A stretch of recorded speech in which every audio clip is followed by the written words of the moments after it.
Balochistan liberation army అలాగే మరికొన్ని తిరుగుబాటుదారు సంస్థలు అంటే వేర్పాటువాద సంస్థలన్నీ కలిసి పాకిస్తాన్ సైన్యం మీద, ఆర్మీ మీద, అలాగే పోలీసుల మీద, ఇంకా ప్రభుత్వ ఉద్యోగుల మీద దాడులు చేశారు. దాదాపు 200 మందిని మట్టుబెట్టేశారు. అయితే పాకిస్తాన్ దళాలు కూడా మొదట్లో కొంచెం భయపడినా, వెనకడుగు వేసినా, అంటే సరైనటువంటి విధానం తెలియకపోయినా ఆ తర్వాత పుంజుకొని మొత్తానికి ఇట్లు కూడా ఎవరైతే వేర్పాటువాదులని మనం అంటున్నామో వాళ్ళు ఉగ్రవాదులు అంటున్నారు. పాకిస్తాన్ వాళ్ళు ఏమొచ్చేసి వాళ్ళని ఉగ్రవాదులు అంటున్నారు. వాళ్ళని 216 మందిని మట్టుబెట్టడం జరిగింది. అలాగే మరొక 30 మంది ఇప్పుడు వాళ్ళ చేతిలో చావడానికి సిద్ధంగా ఉన్నారు. పాకిస్తాన్ ఆర్మీ అయితే ఊచకోత కోసింది. మళ్ళీ ఇప్పుడు రైల్వే వ్యవస్థ నడుస్తోంది. అన్ని ప్రాంతాలకు కూడా రైళ్లు సక్రమంగా వెళ్తాయి. ముఖ్యంగా క్వెట్టా మీదుగా వెళ్తున్నటువంటి ఈ పెషావర్, క్వెట్టా ఈ మధ్య రైళ్లు చాలా వరకు రాకపోకలాగిపోయాయి. సో ఇలాంటి పరిస్థితులన్నీ కూడా ఇప్పుడు చక్కబడ్డాయి.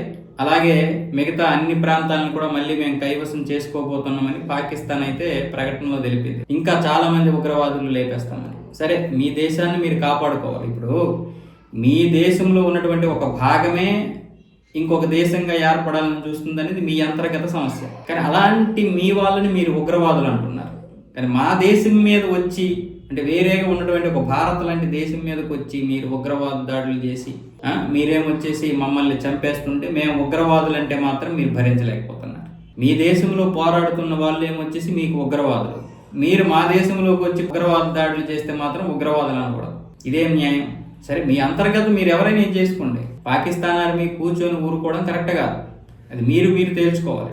బలూచిస్తాన్కి మీకు ఏంటి సమస్యలు ఉన్నాయని మీరు చూసుకోవాలి. దానికి భారత్కి సంబంధం ఏం లేదు. మీరు ఉగ్రవాదులే అంటారా, వేర్పాటువాదులే అంటారా, లేకపోతే ఇంకేమైనా అంటారా, ఏదైనా చేసుకోండి. చంపుకుంటారా, రక్షించుకుంటారా, లేకపోతే నాశనం చేసుకుంటారా, అది మీ ఇష్టం. మీ అంతర్గత సమస్య. మాకున్న సమస్యలు మాకున్నాయి. దరిద్రం ఏంటంటే అతిపెద్ద సమస్య మాకు మీరు తయారయ్యారు. మీకున్న సమస్యలతో పాటు మళ్ళీ మీరు మాకు ఇంకొక సమస్యగా తయారవుతున్నారు. అది వచ్చిన బాధ. భారతదేశంతో మీకు ఎటువంటి శత్రుత్వం లేకుండా ఉంటే ఈరోజు మీకు ఎంతో కొంత అభివృద్ధి జరిగేది.